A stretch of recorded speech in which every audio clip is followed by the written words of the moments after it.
Tonight, the Talking Points memo. Mexico insulting every single American citizen. 27-year-old Jon Hammar, former Marine Lance Corporal from Florida, remains in a Mexican prison tonight, charged with gun possession. But the charge is totally bogus. Last summer, Corporal Hammar registered an antique shotgun handed down to him from his great-grandfather with American customs officials in Brownsville, Texas. Hammar was then told by the American agents to take the paperwork across the border to Mexican officials, and he would be fine to travel on to Costa Rica for a hunting trip.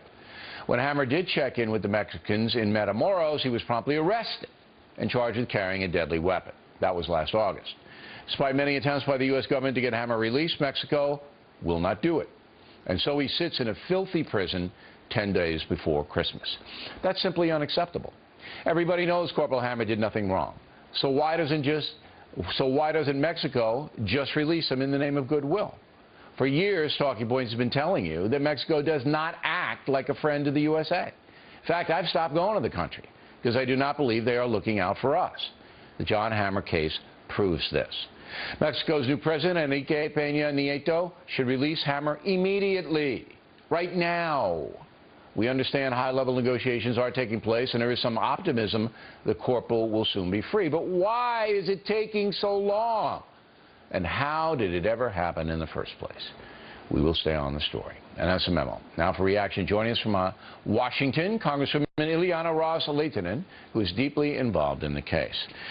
I don't understand this. I really don't understand how you can have somebody in jail for 4 months who didn't do anything. And everybody's involved, the State Department. I assume the president knows about this. So try to tell me what's going on. Well, we are outraged as well, Bill. In fact, it is so incomprehensible that when the mother first came to us with the case, we said, oh, something must be wrong here. Sometimes constituents stretch the truth a little bit. Sure. This cannot be happening. But it is. And the more we investigated, that's right, we found out absolutely everything that she was saying was absolutely correct. And in fact, in my conversation just 2 days ago with the Mexican ambassador, he told me that right now Jon Hammar is chained to his bed. Why? Because they had to move him from the general population of those criminals into an area that is less secure.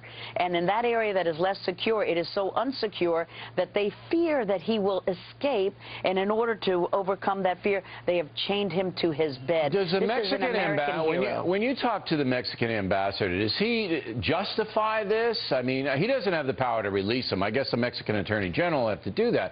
But does he justify this travesty? No, and I don't want to talk about conversations that I've had with this official or the other official. I can tell you this, Bill.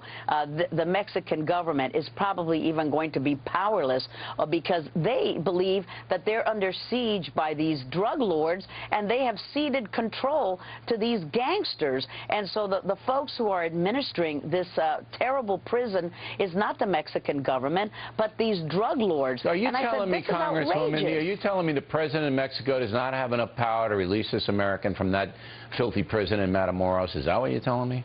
I believe he doesn't have the guts to do it.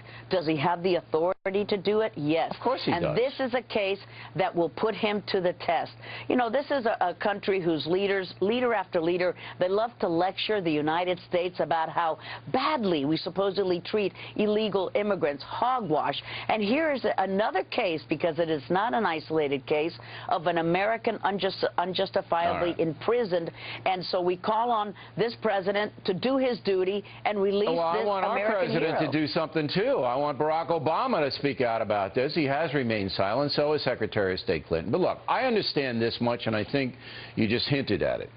We don't want to muck up any negotiations that might be fruitful by attacking anybody and calling anybody out and making any threats. And that includes President Obama or Secretary of State Clinton. We're going to assume, and you tell me if I'm wrong, that the American government is doing what they should do.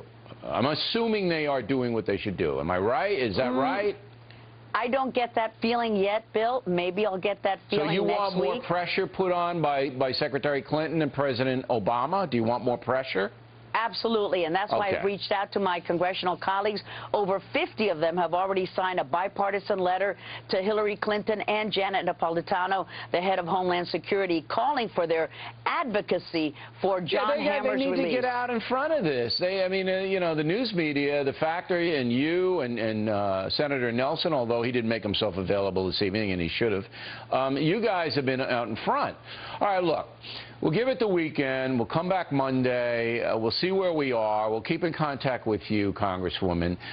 We got to get this guy out before Christmas. Or you are his life policy. I believe that. Well, we'll get him out because no American is going to. Yeah, we're going to call for an absolute boycott of travel to Mexico if he's not out. Simple as that. Nobody goes. Thank you for saving his life. Well, no. We've got the whole community praying for Jon Hammar. We're going to work together, and we're going to get it done. All right, Congresswoman. Thanks very much. Thank you, Bill. All right. In a moment.